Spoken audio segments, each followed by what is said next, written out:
Hey, what's going on? Thanks for joining me. You are awesome. I'm RJ, and this is the John 5 tribute guitar from Firefly. Now, I don't know about you, but I gotta know. Does it suck? Let's find out. Firefly has become one of the most popular guitar brands on the internet, but that hasn't come without people falling on both sides of the love-it-hate-it equation. Some people love them to death. Other people think they're basically cheap Chinese knockoffs.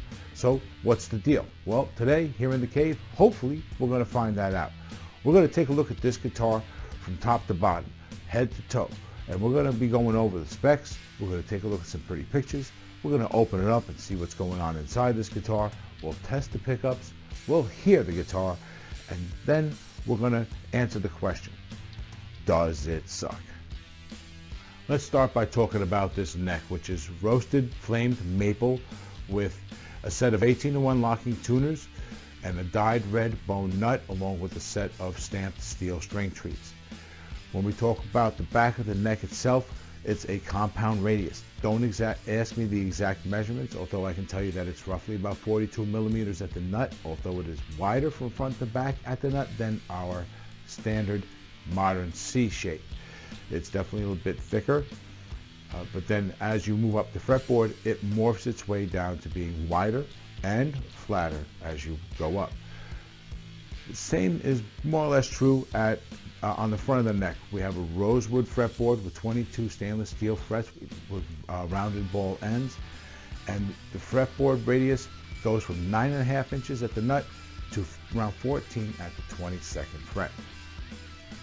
Now let's talk about the body, which has one layer of red binding on the top, none on the back. Okay, we have a chrome pick guard and cover plate for the control cavity, one set of high output humbuckers, one volume, one kill switch, and one 3-way pickup selector.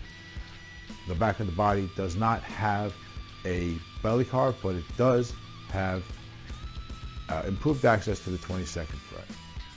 So now that we know all the details and we've seen the pretty pictures, let's hear the guitar.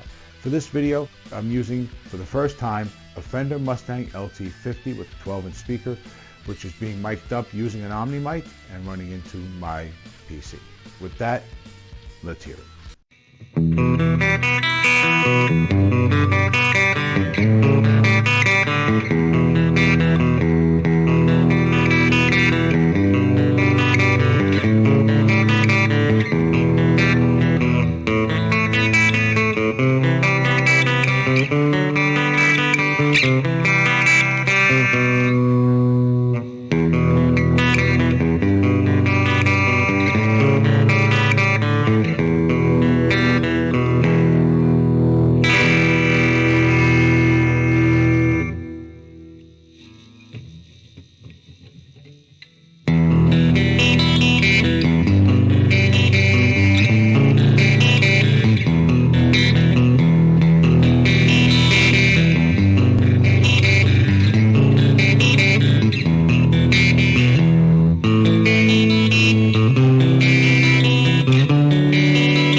Okay, so now that you've heard the pickups, maybe you're starting to get an idea about how hot these pickups are.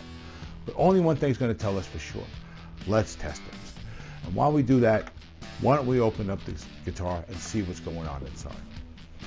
All right, first, let's check the output of the pickups. What we have to do is connect our multimeter leads to a guitar cable, which is connected to the guitar. This introduces a little more resistance into our final numbers. We have to compensate for that. We add 1.5K to the bridge and 1.5K to the neck. For the middle, we add 0.75. For this guitar, our readings end up being 16.3 in the bridge, 6.1 in the middle, and 9.75 in the neck. All right, this is a bit of a long story. Let me explain. I tried taking the pick guard off so we could see what was going on inside. I couldn't because the neck was keeping the pick guard in place. This told me that the pickup route there is probably just a little bit bigger than the pickup. At best, maybe it's a P90 route. So I don't need to take it off anymore. And as for seeing what's in the control cavity, I was able to lift the guard up enough that we could see inside. We got one full-size volume pot, one kill switch, no capacitor, and basically some pretty standard wiring otherwise for a guitar like this. As for what I think is underneath the pick guard, we have a humbucker route, or a P90 in the neck and a humbucker in the bridge. And speaking of that pickup route, the one in the bridge, it's actually overcut. Yeah, if you look real close underneath the bridge, just at the edge of the bridge, you can see the hole. You can actually stick a piece of paper between the bridge and the body and get it inside that hole. So take that for what it is. And there you have it, guys. We've taken a look at the pretty pictures, we checked the specs, we heard it, we opened it up. So what do you think about the guitar? Personally, I think it's a pretty awesome guitar. This particular guitar has one flaw, which I think is significant enough to have made it a B-stock guitar. But aside from that one random flaw, the guitar is great. And if you're thinking about picking up a Firefly, yeah, if the workmanship in this guitar is par for the course, then you definitely want to be checking them out. They've definitely earned their reputation. And this overall is a great guitar. I'm just glad I didn't buy it, because if I would have bought it, I would have got some money back, because this is supposed to be a B-stock, this particular guitar. Now, if you ask me what kind of guitar is this guitar? Well, this guitar is a bit of a one-trick pony. This is basically an EVH guitar for someone other than Eddie Van Halen. This is a guitar for somebody who likes that kind of thing. And what is that kind of thing? High output. All the gain, all the high end, all the time. And this guitar does that pretty well. You can have a lot of fun with this guitar. But again, it's a bit of a one-trick pony. Sometimes you want something with a little more versatility. And sometimes you want something that just does a job. That's this guitar. And it's good at what it does. So if this is the kind of guitar you're looking for and you can't afford an EVH, this is a great option. So let me know what you think in the comments, guys. I think that's going to do it for this one. You've been awesome. I've been RJ. Until the next one, take it easy.